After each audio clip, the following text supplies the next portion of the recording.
أعوذ بالله من الشيطان الرجيم بسم الله الرحمن الرحيم الحمد لله رب العالمين والصلاة والسلام على أشرف الأنبياء والمرسلين حبيب إله العالمين أبي القاسم المصطفى محمد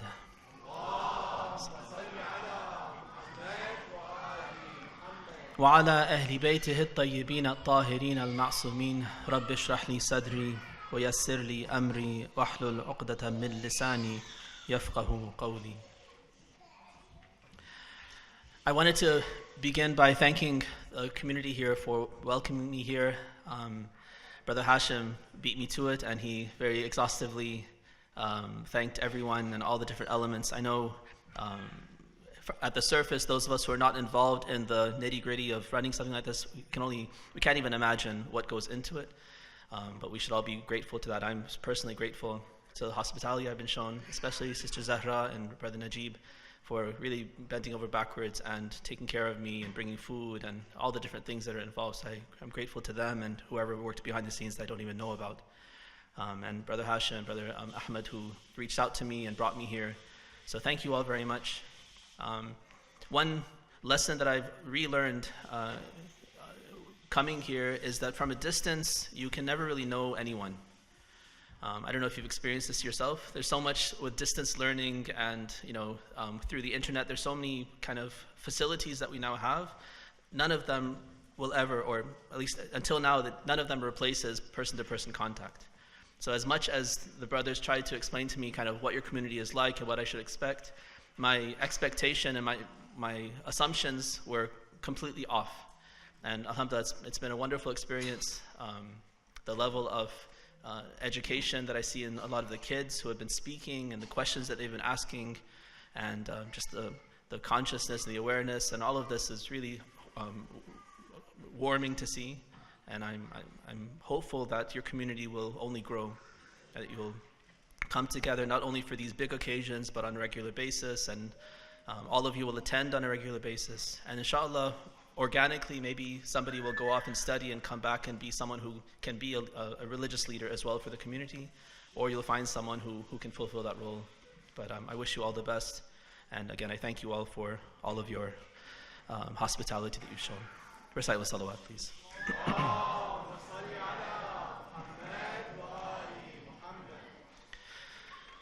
So we've been talking the last 8 nights. Tonight's the 9th. And it is the last in this series. So 10 nights total, but 9 nights on this topic of misguidance. And we've been through a lot of different topics. We've spoken about the concept of misguidance, how it works, the mechanics behind it. And then the last few nights we've been looking at a few different important forces for misguidance. Shaitan was one of those important ones. Ideas, challenging ideas that can undermine our faith, that was another important force in our way as an obstacle that we need to be aware of. And then yesterday we spoke about this idea of the majority and the numbers that are often against us and really are destined to be against us. The Quran speaks, it's a universal book. It's not speaking about the early days of Islam when the believers were few and the non-believers were many. Right? It's saying that this is a reality of what it's like. It's lonely being faithful. And the more faithful we are, the fewer people will find to be with us. Right? And we have outstanding role models in our Islamic history of people who stood against all the currents of society and were able to stand firm for the sake of Allah. All of our prophets and our imams are models of this. But in particular, think of Prophet Nuh, for instance, alayhi salam. Ala nabiyina wa alihi wa alayhi salam. We're told in the ahadith that the people who, after literally centuries of preaching to his people, right, his whole lifetime's kind of end product, the result of all of his efforts of preaching to them, was something on the order of 8 people up to maybe 80 people, based on different ahadith, that boarded the ark with him. Right? Literally centuries of work. Right? The Quran tells us 950 years as a prophet. He lived these 2,500 years. But after all of that, like 8 people board the ark with him, and the rest are destroyed. Right? So he's someone who tirelessly stood against the currents and was able to stay strong. And while only a few people lasted with him, he was really a renewal of human civilization. He's a second Adam, as we're told. And all of us are his progeny. We're all children of Nuh alayhi salam, as well as being children of Adam alayhi salam. Ibrahim alayhi salam, his title Hanif, is a testament to his ability to stand against the currents. Right, this term Hanif, if you're familiar, Hanafa means to deviate. So Ibrahim is known as the deviant. Right? The deviant from societal norms. Right, in Arabic, they have this pattern of af'al. So ahnaf, for instance, is used for someone who has a crooked toe. Right, so all his toes go one way, and then he has one toe that kind of crosses over and goes crooked. That person is known as ahnaf. Right, so all your fingers, all your toes are going one direction. You have one crooked one. Right? Hanafa means to deviate like that, to go against the currents. So Ibrahim alayhi salam is known as Al-Hanif because of this. He literally stood against everyone, was about to be burned at the stake or catapulted into the fire, and all of these different challenges that he faced, and all the time he was willing to stand up to all of that. And Allah celebrates him as the fact that he'll be an ummah to himself. Right? He himself is an ummah. He's an ummah as a nation of people. Ibrahim himself represents an ummah. He is a nation unto himself. And of course, Imam Hussein, he's an outstanding example, very appropriate for tomorrow's commemoration as well. And just think of his ability to stay true and be strong despite the fact that literally everyone around him is taken from him and the whole world is against him. So we have these role models that, while they don't make it easier, they at least give us the inspiration to stand against the many, to realize that we can be true, and most likely we'll never have those vast numbers and those the majority with us until the final days. The prophecies tell us that in the time of Imam Hujjah, Ajallahu Ta'ala Faraja, finally, because people will no longer be inhum illa وَإِنْهُمْ إِلَّا يَخْرُسُونَ. That was وَإِن تُطِعْ أَكْثَرَ مَنْ فِي الْأَرْضِ يُضِلُّوكَ عَنْ سَبِيلِ اللَّهِ إِنْ يَتَّبِعُونَ إِلَّا الظَّنَّ وَإِنْهُمْ إِلَّا يَخْرُسُونَ. So right now, throughout history, people have been following these conjectures and guesswork and opinions and stuff that we talked about yesterday. But finally, at that time, there'll be widespread education. He will be there to answer all questions. He will be there as the final kind of source of knowledge, and people will no longer have to guess and base all of their things on guesswork. Finally, truth will be clear, and the entire earth will be filled with people who follow the truth, who are with him. And that's the time that we can hope for and aspire towards and do our part to make that happen as quickly as possible. But we have these inspirations and we have these aspirations as well, and we should hold true to that. Today I'd like to speak about one further force for misguidance. And this is a very important one as well. I think it's been on our minds. We've kind of talked around it a lot. And this is a two-sided force of attraction that pulls us away from the path. Right? It's the attraction that we, and especially part of our being, has towards the dunya. Hubb dunya, attraction towards the temporal world. So we've talked about the fact that Allah has, of course, created us in a way where we have these various aspects to ourselves. We have our intellect, we have our ruh and our spirit that is an upward force that pulls us towards Him. This is the aspect of us that wants to know God, that wants to increase our knowledge, that is attracted to perfection and self-betterment. But we have aspects of ourselves, the nafs, right, this kind of carnal soul or a base soul, that is drawn in the opposite direction. It's attracted to things that are worldly, right, things that are lesser. Allah tells us, for instance, in Surah Ali Imran, زُيِّنَ لِلنَّاسِ حُبُّ الشَّهَوَاتِ مِنَ النِّسَاءِ وَالْبَنِينَ وَالْقَنَاطِيرِ الْمُقَنطَرَةِ مِنَ الذَّهَبِ وَالْفِضَّةِ وَالْخَيْلِ الْمُسَوَّمَةِ وَالْأَنْعَامِ وَالْحَرْثِ ذَلِكَ مَتَاعُ الْحَيَاةِ الدُّنْيَا وَاللَّهُ عِنْدَهُ حُسْنُ الْمَآبِ. So He tells us that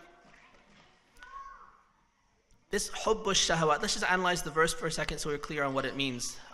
So shahawat, shahwa is this kind of carnal attraction that we have towards things. All right, so when we refer to the attraction of a man to a woman or a woman to a man in that kind of a way, that attraction is called shahwa, that desire that they have. And it can be not only for the genders, but it can be for other things as well. For all the attractions of the dunya, that desire, kind of lusty desire that we have for something is called shahwa. The verse tells us that we have hubbu shahawat. And if we think of shahwa as the desire, then it doesn't seem to make sense. How do you have love of the desire? Right? We don't have love of our desire for things, but rather we have love for the things themselves. Right? In Arabic, sometimes you can use what's known as a masdar, like shahwa, which is a noun, but you can use it to describe something as an adjective. Right, we had it in Ziyarat Ashura. People sometimes get confused about it. Ma imamin hudan. Right, in some nuskhas it's imamin mahdiyan. Right, so huda and mahdi, they're both correct. They both have, grammatically they're correct. So imamin hudan, you would expect it to be an adjective for the imam. What kind of imam do we want to be there to support? An imam who is guided. Right, an imam who is mahdi. Mahdi means who is guided. But the word that we have in the dominant recension of that dua is imamin hudan. Right? So huda, which is guidance, is being used as an adjective meaning guided, which describes the imam. Right? The textbook example that's usually given is the word adl, for instance. And this we actually use in English as well. If you want to say someone is very just, you want to show that they are basically almost like a manifestation of justice itself. In Arabic and also in English, in Arabic you could say this person is adil. Not that he's adil and as an adjective just, but rather he is justice. Right? In English also we have that same expression, that this person is justice embodied or justice personified. If you wanted to really express that this person is basically, it's like he is a manifestation of justice itself, so much so that if anyone else wants justice, then they have to kind of take it from him. Right? So it's a way of showing hyperbole, exaggeration for effect. And so in this verse, our commentators tell us that shahawat, that's being used here is actually an adjective for, in Arabic it would be mushtahayat, those things that are desired. So what we have is love of certain desirable things, certain attractive things, which are then listed. An-nisa wal-bani wal-qanatir and all these different things are listed as mushtahayat, things that we have love for, that we desire. So we have an attraction to these things. The verse tells us that the attraction itself is something that Allah has created between us and those things. Right? He tells us, for instance, Inna ja'alna ma'ala al-ardi zinatan laha. Right? We've made it so that all the things on earth have a beauty to them. They have an aspect of adornment to them. So everything on earth is a zina, is an adornment and has an aspect of beauty to it. To whom is it attractive? Of course, to us, to our nafs. Right? So that attraction that is partly founded in us. And we have an attraction, there are two sides to it, like a magnet to metal, for instance. Right? So we have that aspect, our nafs, which is attracted to things. But then the things themselves have to be attractive for our nafs to stick, to be attracted to them. So it's a two-sided relationship. And Allah, of course, has made our nafs as it is. He's also made the dunya as it is. He could have made the dunya ugly. He could have made it repulsive. But He's chosen, for so much wisdom that mostly He knows, but we also understand some of the wisdom behind it. He's made the dunya attractive. And He wants this attraction to be there between us, and particularly our nafs, and the dunya. Right? So He says, Inna ja'alna ma'ala al-ardi zinatan laha. For what purpose? لِنَبْلُوَهُمْ أَيُّهُمْ أَحْسَنُ عَمَلًا.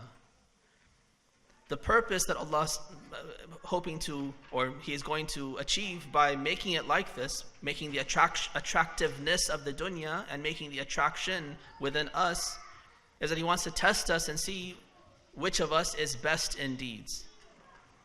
Right, and that phrase is also something interesting. Sometimes we think of the goal being quantity of deeds. Right? Sometimes we get caught up in this rat race, even in our ibadah, for instance, and we think it's better to do more. More is better. That's not always the case. In fact, that's not the right standard. Better is better, not more is better. Right? The qualitative aspect of what you do is what's important, not the quantity of it. Right? So if you recite a dhikr 10,000 times without any sort of attention and consciousness to it, it's fine. There's benefit in it. There's reward in making that effort and doing it. But the benefit of, for instance, saying that same dhikr a limited number of times, a smaller number of times, with attention to the meaning of it and with some consciousness and clarity of mind, is far, far greater than that. Right? We have examples of this throughout. Ibadah is said, for instance, the prayer of someone who is ignorant is less worthy in Allah's eyes than the prayer of someone who has more knowledge. Right? Or in a related sense, the prayer of someone who is single is less valuable than the prayer of someone who is married. Right? All else being equal, of course, it doesn't always have to be the case. You can have someone who's married, who has more knowledge, who in this particular prayer is heedless. Then of course that's not a useless prayer, but it's a prayer that's wasted. But all else being equal, there's certain things that make our ibadah better. Right? In the case of marriage, you've taken care of a lot of those challenges and those attractions that are there that are pulling you away from Allah, and you focus your attractions into a relationship that is halal and that's beautiful in Allah's eyes. And so now you no longer have to focus on all those things that are pulling you away. Now your focus is your focus is concentrated on things that are good, and your ibadah also potentially has a greater value in Allah's eyes, because now you can focus on what's really important.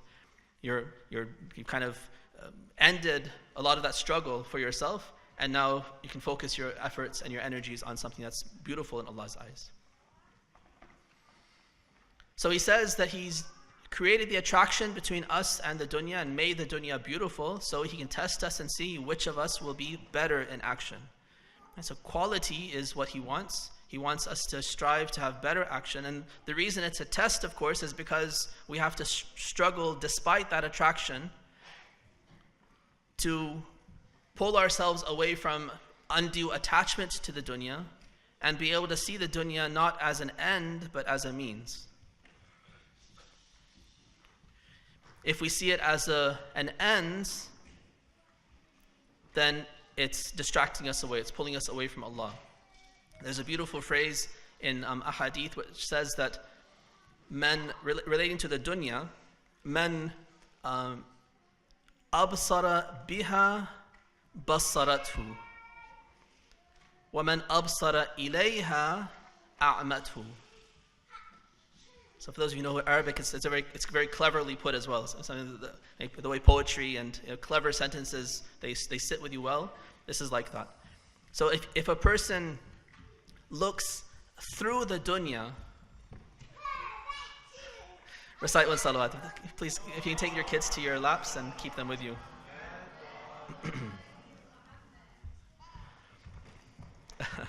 All right. So the hadith says, if a person looks using the dunya, through the dunya, sees the dunya as a lens, as a means to get to something else, so the dunya is a means to some greater ends, then the dunya enlightens him, gives him insight. But if we look to the dunya as the ends, man absara ilayha, whoever looks at the dunya, and that's the end that he's looking at, there's nothing beyond the dunya, a'mathu. Then that same dunya and the gaze at the dunya as an end instead of a means blinds you. Right? So the dunya is there for a purpose. The attraction that's there is also for a purpose. Part of that purpose is to create a test for us. So it's attracting us away from other things that are more meaningful. And it's a challenge for us then to go beyond that attraction and focus on the things that Allah wants us to focus on and not see the dunya as an ends, but as a means to goals that He has set out for us. There are other aspects of the wisdom of the dunya. We're not speaking about the dunya in a general sense, but we're talking about this attraction. But if you think of the beauty of the dunya as a manifestation, this is Allah's creation. And so by making it beautiful and giving us an appreciation of beauty, He's given us a means to recognize the beauty in Allah. Right? He is the source of beauty. He's Jameel yuhibbul Jamal, according to one hadith that we have. So He Himself is beautiful and He loves beauty. He's the source of beauty. He's created beauty. And so if we can look at what He's created and see the beauty in it, then that gives us greater insight about one more attribute of Allah, that He is beautiful, He's a source of beauty, He's wise, He has all these different things. And this is one of the ways that you can make. We were talking about science and how we live in a society where science is typically a godless pursuit, right? It's purposefully secular, and there's never any mention of anything beyond the physical as a cause or as any wisdom behind it. But this is one aspect that we can use to make our scientific pursuits into godly pursuits. Right? Because science is a great way to understand the physical. And the more we can understand the physical, the intricacies of it and the beauty in it, the more, if we make the next connection, which is that Allah is the one who's caused it all, then we understand something greater about His attribute as the source of all that beauty and intricacy and those amazing aspects of the dunya. So in this verse, then, Allah is saying that He's saying that the love of these desirable things has been made to seem beautiful for us. زُيِّنَ لِلنَّاسِ حُبُّ الشَّهَوَاتِ. So shahawat, let's understand as mushtahayat. The love of those desirable things, that's the natural order of things. There is that attraction that we've been talking about between our kind of base soul and the world around us. The problem, though, is that this love of these desirable things has been made to appear beautiful to us. We start to think that that is a nobler pursuit. To make my way in the world and to gain wealth and to gain power and to have a large family to show my status and to have a whole clan and a whole tribe as my support. Right? To have wealth in the form of whatever we have now, land and real estate and stocks and all the different forms. In the verse it mentions things that were important at that time, horses and cattle and land and these kinds of things. And now we have other instruments that we use that are valuable to us. So I think we can safely translate these that we now value and pose them onto the verse. But we start to justify and see that the pursuit of these desirable things is in itself a noble pursuit, something that's worthy of achieving. Right? And when that happens, that starts to lead us away. That's now pulling us away. That love that Allah has put in us for the dunya, the attraction to the dunya, has the power to pull us away from the path and distract us away from more noble pursuits. That itself becomes the end. The pursuit of the dunya becomes the end, and we can no longer see the dunya as a means to some greater end. The verse says zuyyina, that it has been made beautiful. Like this idea of pursuing those things that are desirable has been made to seem appealing to us. It doesn't say who has done this. And we talked earlier about who is the one who is misguiding. We talked about Allah and His role as a misguider in a certain sense. And we also talked about Iblis. And one of his roles is also to beautify things. Right? He made this oath to Allah, if you remember. قَالَ رَبِّي بِمَا أَغْوَيْتَنِي لَأُزَيِّنَنَّ لَهُمْ فِي الْأَرْضِ وَلَأُغْوِيَنَّهُمْ أَجْمَعِينَ. Right? So we talked about this verse earlier. He defies Allah after Allah kicks him out from his nearness. He says that Iblis tells Allah that because you have misguided me, which is wrong. Allah didn't misguide him, he misguided himself. But he blames it on Allah and says, because you've misguided me through this Adam, I'm going to take revenge on his progeny. Right? And the way he says I'm going to do it is لَأُزَيِّنَنَّ لَهُمْ فِي الْأَرْضِ. For them, I'm going to make things on earth seem beautiful to them. وَلَأُغْوِيَنَّهُمْ أَجْمَعِينَ. And through that means, I'm going to misguide all of them. Right? So shaitan, one of his roles is as a muzayyin, one who makes things seem appealing, makes things that are not worthy. إِنَّا جَعَلْنَا مَا عَلَى الْأَرْضِ. They're virtuous. But then Allah himself says that إِنَّا جَعَلْنَا مَا عَلَى الْأَرْضِ زِينَةً لَهَا. I myself am making the dunya such that it has zina, that it has beauty and it's attractive for people. Right? So Allah has created the dunya with that attraction, and there's wisdom behind it. We talked about one aspect of that wisdom, which is that we can now admire and appreciate the beauty in the dunya, and then appreciate the creator of that beauty.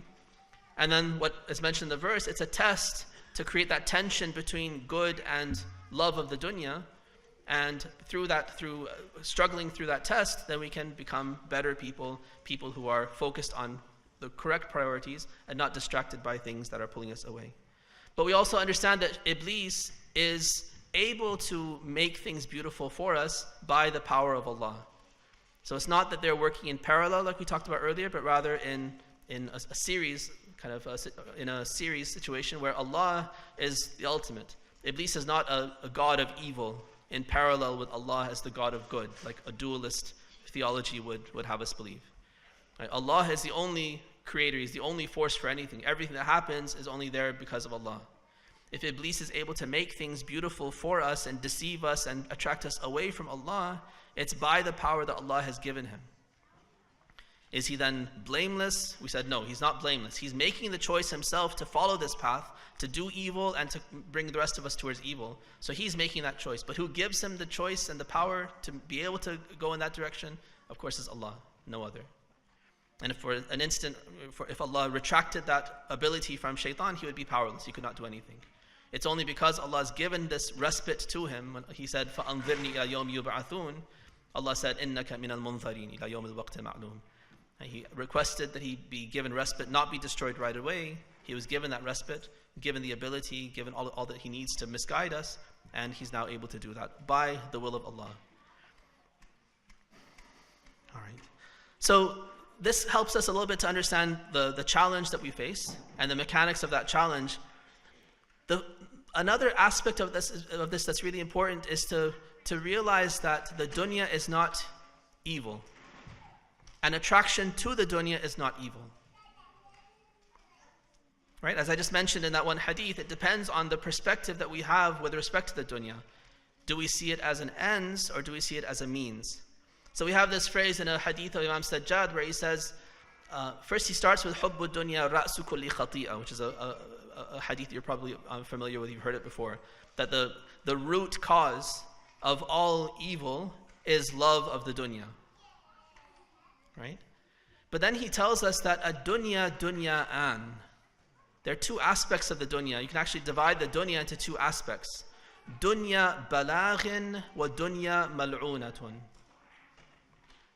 Right, so one aspect, he says, is you have a dunya which is dunya balagh. It's another instance where you have, this is idafas, that's fine. So dunya balagh, dunya which is a means to convey you to something greater. Right? It's a dunya that conveys you to something greater, which is the actual goal for which Allah has created us. The dunya is the means by which we can do that. Right? It's within a dunya in which we have free will, in which we have challenges and forces that are pulling us towards good and forces that are pulling us towards evil. It's in that kind of a situation where a human being can thrive, where a human being can achieve his potential. If the dunya was such that there was no free will, there was nothing challenging us, if we had no attraction to the attracting things in the dunya, then the dunya wouldn't be serving its purpose. We wouldn't be able to struggle and consciously become closer to Allah. And so the dunya plays a vital role in being that conveying belt, kind of a stepping stone towards Allah. Right? So we compared it to angels, for instance. Angels have no dunya. They don't live in the dunya with any attraction to the dunya. They have no upward mobility. They have no potential to better themselves. But we uniquely have this ability, and we can achieve, therefore, stations that are even greater than the angels. The other aspect, he says, is dunya mal'una, the dunya that's pulling us away from Allah, and where we see it as an ends and not a means. That's a dunya that is damned by God, a dunya that is cursed. Right? So it's not necessarily that you have different parts of the dunya, that for instance, a masjid is dunya balagh only, and some other kind of building is a dunya mal'una. It's not that kind of a division where you can divide some things into this and some things into that. Every aspect of the dunya can potentially serve these two purposes. And it all depends on our perspective and how much wisdom we look at the dunya, whether or not we are able to use the dunya to reach what Allah wants us to reach, or whether we see it as an ends, in which case it's pulling us away. I don't have much time, but I want to at least allude to this hadith that we have in Nahj al-Balagha. In the short sayings, it's number 131, where Imam Ali alayhi salam is, we're told that he enters the masjid and he hears this person who is railing against the dunya, right? Admonishing people and saying the dunya is bad, the dunya is evil, stay away from dunya, it's all ra'su kulli khatiya, and all these different things, which is true, but it's only part of the picture. Imam Ali's response to this person is, he says, أَيُّهَا الذَّامُّ لِلدُّنْيَا الْمُغْتَرُّ بِغُرُورِهَا. O you who are denigrating the temporal world, while you yourself are fooled by its guiles. Then he goes on to say that this dunya that you are railing against and saying it's so evil and saying it's so terrible, and what has it ever done to you? What aspect of it is so bad that you have such ill will towards the dunya? Halfway through the hadith, he says, the world is an honest abode for him who is honest with it, an abode of well-being for him who understands it, an abode of plenty for him who packs his provision from it, an abode full of good advice for him who will take it. It is the mosque of God's beloved. Right? Where are the awliya of Allah and the friends of Allah able to worship Him? It's here in this dunya. They are able to make the choice that I'd rather worship Allah than be deceived away from Allah. They make that choice, they engage in worship, they glorify Allah with their own free will. It's the dunya in which we're able to do that. If it weren't for the dunya, then we would not have that ability. So it's the mosque for the friends of Allah, and a house of prayer for God's angels, the place where God's revelation descends, and the bazaar of God's friends. In it they earn God's mercy and gain paradise. So who can deprecate it when it has declared its mortality and announced its end, and announced its own death and the death of its inhabitants? And the dunya, it's true, it does deceive us, but it's only deceiving if you yourself are willing to be deceived. It also clearly tells us that it's temporal and finite, and it's limited, and it's going to die. And earlier on, he talks about the death of your close ones. The death of every loved one. Again, there are many wisdoms to that occurrence of the death, but one of the wisdoms behind having the death of a loved one and experiencing it and being by their bedside and engaging in their in their funeral rites and all of this is to remind us of our own mortality. Right? While theoretically it's very easy to say, yes, we're all going to die, and nobody would challenge that. Of course we're all going to die. But to have the consciousness to live your life as though death is imminent, that's very challenging. And to live your life knowing that death could happen now, it's not something that's going to happen later, that I have plenty of time to prepare for. Right? That's something that's very challenging. But the dunya helps us with that. We're constantly seeing death. That reminds us that we are also going to die. We see that the dunya is in constant flux, constantly changing. That tells us that it's not something permanent. It's not something we can count on or rely on. It's come from nothing. It will go back to nothing. This isn't a place of eternal abode. This is simply a stepping stone, and the eternal abode is something yet to come, which will be unchanging and constant. But we have to prepare ourselves here for that place. It has through its tribulations given them a sample of the tribulations of the hereafter, and through its delights enticed them to the delights of paradise. Why do we have this desire for the delights of paradise? The fruits and the meats and the mates and the houses and all the different kind of carnal pleasures that Allah describes in the Quran for paradise. It's because we had a sample of it here. If we didn't know the pleasures, at least the worldly pleasures of those things, then they would have no enticement for us when Allah describes them to us. And the same for the punishment. If He describes hell with its torments and the skin being burnt off and sloughing off the bodies and being renewed again to be burnt once more so you can internally feel the pain, we wouldn't know what that feels like unless we ourselves tasted fire here and got, burnt our fingers and burnt our hands here and there and felt how intensely painful that is. Then that description of hellfire makes some sense. And so it's in the dunya that we learn these lessons. And if we weren't for this dunya, then we wouldn't be able to learn those lessons. Let me close with one exchange that we have with Imam Sadiq alayhi salam. It's narrated in Al-Kafi, where this person comes to the Imam and he tells him that, really admitting, kind of feeling guilty, he says to the Imam that I and my family, we really love the dunya. We love seeking the dunya.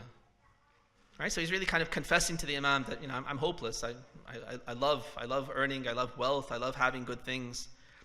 The Imam's response to him is not, for instance, you're evil and if you continue down this path, then you're headed for hell. His response is, well, what do you do with this dunya that you're claiming that you love? When you get it, when you have extra wealth, disposable wealth, when you are rich, what do you do with all your money? So he says, nothing much. I spend it on myself, spend it on my family. I spend it on my extended family. I give it to the poor. I go for ziyarah, for hajj. I do all these kinds of things. The Imam's response is, that's not talabul dunya. That's not seeking dunya. That's talabul akhirah. None of what you have said has told me that you seek dunya for the sake of dunya and that you are, for instance, hoarding wealth just to be powerful and wealthy and for people to look at you. You're seeking wealth and you earn it and you love earning it so that you can spend it in good ways. On yourself, that's a noble cause to spend it on yourself, to spend it on your family. That's a noble cause. A noble spending doesn't always have to be charity for others. That's, of course, a good thing to do, but spending and keeping your family in a good situation, maintaining their honor, giving them happiness and all these things, that's a noble cause, a worthy cause that is worthy of reward in Allah's eyes. As the Imam says, this is not dunya. This is akhirah. Through everything you described for me, you are actually seeking the hereafter, and you will get the hereafter and the reward there. You're not looking at the dunya in that negative way as dunya mal'una, where this is the ends, but rather you're seeing it properly as a means towards Allah's pleasure and something greater.